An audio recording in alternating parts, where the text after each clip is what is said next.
हरे कृष्ण। श्रीमद् भगवद गीता अध्याय 11 विराट रूप। अर्जुन ने कहा, आपने जिन अत्यंत गुह्य आध्यात्मिक विषयों का मुझे उपदेश दिया है उसे सुनकर अब मेरा मोह दूर हो गया है। हे कमलनयन, मैंने आपसे प्रत्येक जीव की उत्पत्ति तथा लय के विषय में विस्तार से सुना है और आपकी अक्षय महिमा का अनुभव किया है। हे पुरुषोत्तम, हे परमेश्वर, यद्यपि आपको मैं अपने समक्ष आपके द्वारा वर्णित आपके वास्तविक रूप में देख रहा हूँ, किंतु मैं यह देखने का इच्छुक हूँ कि आप इस दृश्य जगत में किस प्रकार प्रविष्ट हुए हैं। मैं आपके उसी रूप का दर्शन करना चाहता हूँ। हे प्रभु, हे योगेश्वर, यदि आप सोचते हैं कि मैं आपके विश्व रूप को देखने में समर्थ हो सकता हूँ तो कृपा करके मुझे अपना असीम विश्व रूप दिखलाइए। भगवान ने कहा, हे अर्जुन, हे पार्थ, अब तुम मेरे ऐश्वर्य को सैकड़ों हजारों प्रकार के देवी तथा विविध रंगों वाले रूपों को देखो। हे भारत, लो तुम आदित्यों, वसुओं, रुद्रों, अश्विनी कुमारों तथा अन्य देवताओं के विभिन्न रूपों को यहाँ देखो। तुम ऐसे अनेक आश्चर्यमय रूपों को देखो जिन्हें पहले किसी ने ना तो देखा है न सुना है। हे अर्जुन, तुम जो भी देखना चाहो उसे तत्क्षण मेरे इस शरीर में देखो। तुम इस समय तथा भविष्य में जो भी देखना चाहते हो उनको यह विश्व रूप दिखाने वाला है। यहाँ एक ही स्थान पर चर अचर सब कुछ है, किंतु तुम मुझे अपनी इन आँखों से नहीं देख सकते, अतः मैं तुम्हें दिव्य आँखें दे रहा हूँ। अब मेरे योग ऐश्वर्य को देखो। संजय ने कहा, हे राजा, इस प्रकार कहकर महायोगेश्वर भगवान ने अर्जुन को अपना विश्व रूप दिखलाया। अर्जुन ने उस विश्व रूप में असंख्य मुख, असंख्य नेत्र तथा असंख्य आश्चर्यमय दृश्य देखे। यह रूप अनेक देवी आभूषणों से अलंकृत था और अनेक देवी हथियार उठाए हुए था। यह देवी मालाएं तथा वस्त्र धारण किए था और उस पर अनेक दिव्य सुगंधियाँ लगी थीं। सब कुछ आश्चर्यमय, तेजमय, असीम तथा सर्वत्र व्याप्त था। यदि आकाश में हजारों सूर्य एक साथ उदय हों तो उनका प्रकाश शायद परम पुरुष के इस स्वरूप के तेज की समता कर सके। उस समय अर्जुन भगवान की विश्व रूप में एक ही स्थान पर स्थित हजारों भागों में विभक्त ब्रह्मांड के अनेक अंशों को देख रहा था। तब मोहग्रस्त एवं आश्चर्यचकित रोमांचित हुए अर्जुन ने प्रणाम करने के लिए मस्तक झुकाया और वह हाथ जोड़कर भगवान से प्रार्थना करने लगा। अर्जुन ने कहा, हे भगवान, मैं आपके शरीर में सारे देवताओं तथा अन्य विविध जीवों को एकत्र देख रहा हूँ। मैं कमल पर आसीन ब्रह्मा, शिवजी तथा समस्त ऋषियों एवं दिव्य सर्पों को देख रहा हूँ। हे विश्वेश्वर, हे विश्वरूप, मैं आपके शरीर में अनेकानेक हाथ, पैर, मुंह तथा आँखें देख रहा हूँ जो सर्वत्र फैले हैं और जिनका अंत नहीं है। आप में न अंत दिखता है, न मध्य और न आदि। आपके रूप को अनेक चकाचौंध तेज के कारण देख पाना कठिन है, क्योंकि वह प्रज्वलित अग्नि की भांति अथवा सूर्य के अपार प्रकाश की भांति चारों ओर फैल रहा है।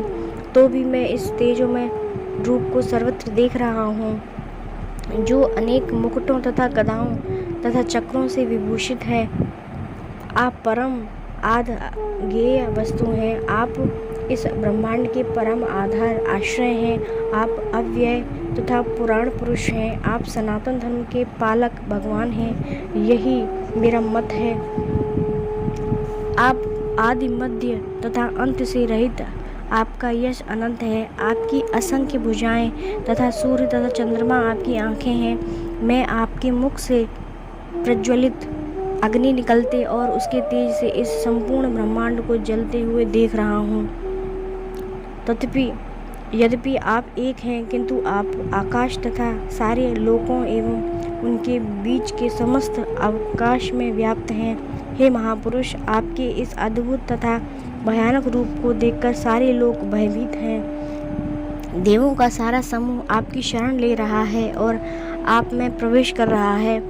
उनमें से कुछ अत्यंत भयभीत होकर हाथ जोड़े आपकी प्रार्थना कर रहे हैं। महर्षियों तथा सिद्धों के समूह कल्याण हो कहकर वैदिक स्रोतों का पाठ करते हुए आपकी स्तुति कर रहे हैं। शिव के विविध रूप आदित्यगण, वसु, साध्य, विश्वदेव, दोनों अश्विनी कुमार, मरुदगण, पितृगण, गंधर्व, यक्ष, असुर तथा सिद्ध देव सभी आपको आश्चर्यपूर्वक देख रहे हैं। हे महाबाहु, आपके इस अनेक मुख, नेत्र, बाहु, जंघा, पाँव, पेट तथा भयानक दांतों वाले विराट रूप को देखकर देवतागण सभी लोग अत्यंत विचलित हैं और उन्हीं की तरह मैं भी हूँ। हे सर्वव्यापी विष्णु, नाना ज्योतिर्मय रंगों से युक्त आपको आकाश का स्पर्श करते हुए मुख फैलाई तथा बड़ी बड़ी चमकती आंखें निकाले देखकर भय से मेरा मन विचलित है। मैं ना तो धैर्य धारण कर पा रहा हूँ, न मानसिक संतुलन ही पा रहा हूँ। हे देवेश, हे जगन निवास, आप मुझ पर प्रसन्न हो। इस प्रकार से आपके प्रलयाग्नि विश्वरूप मुखों को तथा विकराल दांतों को देखकर अपना संतुलन नहीं रख पा रहा हूँ। मैं सब ओर से मोहग्रस्त हो रहा हूँ। धृतराष्ट्र के सारे पुत्र अपने समस्त सहायक राजाओं सहित तथा भीष्म, द्रोण, कर्ण एवं हमारे प्रमुख योद्धा भी आपके विकराल मुख में प्रवेश कर रहे हैं। उनमें से कुछ के शिरों को तो मैं आपके दांतों के बीच चूर्णित हुआ देख रहा हूँ। जिस प्रकार नदियों की अनेक तरंगें समुद्र में प्रवेश करती हैं, उसी तरह ये समस्त महान योद्धा भी आपके प्रज्वलित मुखों में प्रवेश कर रहे हैं।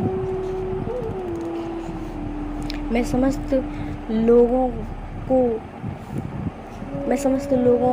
पूर्ण वेग से आपके मुख में उसी प्रकार प्रविष्ट होते देख रहा हूँ, जिस प्रकार पतंगे अपने विनाश के लिए प्रज्वलित अग्नि में कूद पड़ते हैं।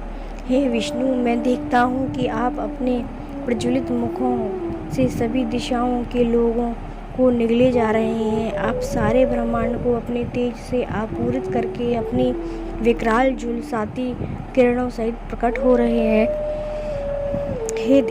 हे देवेश, कृपा करके मुझे बतलाइए कि इतने उग्र रूप में आप कौन हैं। मैं आपको नमस्कार करता हूँ, कृपा करके मुझ पर प्रसन्न हो। आप आदि भगवान हैं। मैं आपको जानना चाहता हूँ, क्योंकि मैं नहीं जान पा रहा हूँ कि आपका प्रयोजन क्या है। भगवान ने कहा, समस्त जगतों को विनष्ट करने वाला काल हूँ और मैं यहाँ समस्त लोगों का विनाश करने के लिए आया हूँ। तुम्हारे पांडवों के सिवा दोनों पक्षों के सारे योद्धा मारे जाएंगे, अतः उठो, लड़ने के लिए तैयार हो और यश अर्जित करो। अपने शत्रुओं को जीतकर संपन्न राज्य का भोग करो। ये सब मेरे द्वारा पहले ही मारे जा चुके हैं और वे सव्यसाची, तुम जो युद्ध में केवल निमित्त मात्र हो सकते हो। द्रोण, भीष्म, जयद्रथ, कर्ण तथा अन्य महान योद्धा पहले ही मेरे द्वारा मारे जा चुके हैं, अतः तुम इनका वध करो और तनिक भी विचलित न हो। तुम केवल युद्ध करो, युद्ध में तुम अपने शत्रुओं को परास्त करोगे। संजय ने धृतराष्ट्र से कहा, राजा, भगवान के मुख से इन वचनों को सुनकर कांपते हुए अर्जुन ने हाथ जोड़कर उन्हें बारंबार नमस्कार किया। फिर उसने भयभीत होकर अवरुद्ध स्वर में कृष्ण से इस प्रकार कहा। अर्जुन ने कहा, हे ऋषिकेश, आपके नाम के श्रवण से संसार हर्षित होता है और सभी लोग आपके प्रति अनुरक्त होते हैं। यद्यपि सिद्ध पुरुष आपको नमस्कार करते हैं, किंतु असुरगण भयभीत हैं और इधर उधर भाग रहे हैं। यह ठीक ही हुआ है। हे महात्मा,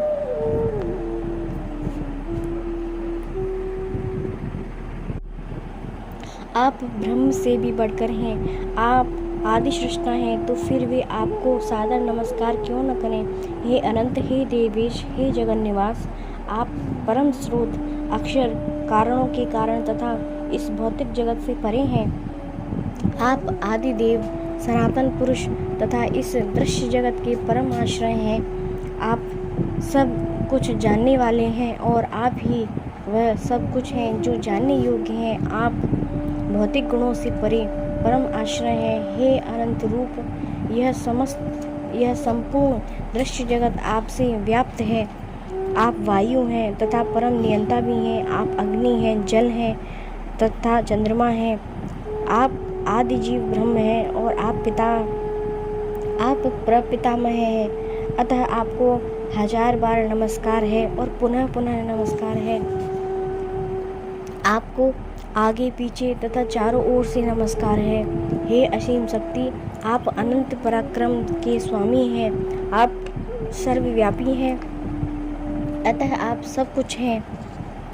आपको अपना मित्र मानते हुए मैंने हठ पूर्वक आपको हे कृष्ण, हे यादव, हे सखा जैसे संबोधनों से पुकारा है, क्योंकि मैं आपकी महिमा को नहीं जानता था। मैंने मूर्खतावश या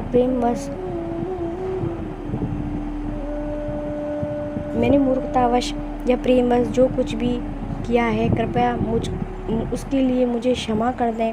यही नहीं, मैंने कई बार आराम करते हुए, एक साथ लेटे हुए या साथ साथ खाते या बैठे हुए, कभी अकेले तो कभी अनेक मित्रों के समक्ष आपका अनादर किया है। हे अच्युत, मैंने इस समस्त अपराधों को क्षमा करें। आप इस जड़ तथा अचर संपूर्ण दृश्य जगत के जनक हैं। आप परम पूज्य महान आध्यात्मिक गुरु हैं। ना तो कोई आपके तुल्य है, ना ही कोई आपके समान हो सकता है। हे अतुल शक्ति वाले प्रभु, भला तीनों लोकों में आपसे बढ़कर कोई कैसे हो सकता है। आप प्रत्येक जीव द्वारा पूजनीय भगवान हैं। अतः मैं गिर कर आपके चरणों में सादर प्रणाम करता हूँ और आपकी कृपा की याचना करता हूँ। जिस प्रकार पिता अपने पुत्र की ढिठाई सहन करता है, या मित्र अपने मित्र की भ्रष्टता सह लेता है, या प्रिय अपनी प्रिया का अपराध सहन कर लेता है, उसी प्रकार आप कृपा करके मेरी त्रुटियों को सहन कर लें। पहले कभी न देखे गए आपके इस विराट रूप का दर्शन करके मैं पुलकित हो रहा हूँ, किंतु साथ ही मेरा मन भयभीत हो रहा है। अतः आप मुझ पर कृपा करें और हे देवेश, हे जगन्निवास, अपना पुरुषोत्तम भगवत स्वरूप पुनः दिखाएं। हे विराट रूप, हे सहस्त्रभुज भगवान, मैं आपके मुकुटधारी चतुर्भुज रूप का दर्शन करना चाहता हूँ, जिसमें आप अपने चारों हाथों में शंख, चक्र, गदा तथा पद्म धारण किए हुए हों, और उसी रूप को देखने की इच्छा करता हूँ। भगवान ने कहा, हे अर्जुन, मैंने प्रसन्न होकर अपनी अंतरंगा शक्ति के बल पर तुम्हें इस संसार में अपने इस परम विश्व रूप का दर्शन कराया है। इसके पूर्व अन्य किसी ने इस असीम तथा तेजोमय आदि रूप को कभी नहीं देखा था। हे कुरुश्रेष्ठ, तुमसे पूर्व मेरे इस विश्व रूप को किसी ने नहीं देखा, क्योंकि मैं ना तो वेदाध्ययन के द्वारा, न यज्ञ, दान, पुण्य या कठिन तपस्या के द्वारा इस रूप में इस संसार में देखा जा सकता हूँ। तुम मेरे इस भयानक रूप को देखकर अत्यंत विचलित एवं मोहित हो गए हो। अब इसे समाप्त करता हूँ। मेरे भक्त, तुम समस्त चिंताओं से पुनः मुक्त हो जाओ। तुम शांत चित्त से अब मेरा इच्छित रूप देख सकते हो। संजय ने धृतराष्ट्र से कहा। अर्जुन से इस प्रकार कहने के बाद भगवान कृष्ण ने अपना असली चतुर्भुज रूप प्रकट किया और अंत में 2 भुजाओं वाला अपना रूप प्रदर्शित करके भयभीत अर्जुन को धैर्य बंधाया। जब अर्जुन ने कृष्ण को उनके आदि रूप में देखा तो कहा, हे जनार्दन, आपके इस अतीव सुंदर मानवीय रूप को देखकर मैं अब स्थिर चित्त हूँ और मैंने अपनी प्राकृत अवस्था कर ली है। श्री भगवान ने कहा, हे अर्जुन, तुम मेरे जिस रूप को इस समय देख रहे हो उसे देख पाना अत्यंत दुष्कर है। यहाँ तक कि देवता भी इस अत्यंत प्रिय रूप को देखने की ताक में रहते हैं। तुम अपने दिव्य नेत्रों से जिस रूप का दर्शन कर रहे हो उसे ना तो विद्याध्ययन से, न कठिन तपस्या से, न दान से, न पूजा से ही जाना जा सकता है, क्योंकि इन साधनों के द्वारा मुझे मेरे रूप में नहीं देखा जा सकता। हे अर्जुन, केवल अनन्य भक्ति द्वारा मुझे इस रूप में समझा जा सकता है, जिस रूप में मैं तुम्हारे समक्ष खड़ा हूँ, और इसी प्रकार मेरा साक्षात दर्शन भी किया जा सकता है। केवल इसी विधि से तुम मेरे ज्ञान के रहस्य को पा सकते हो।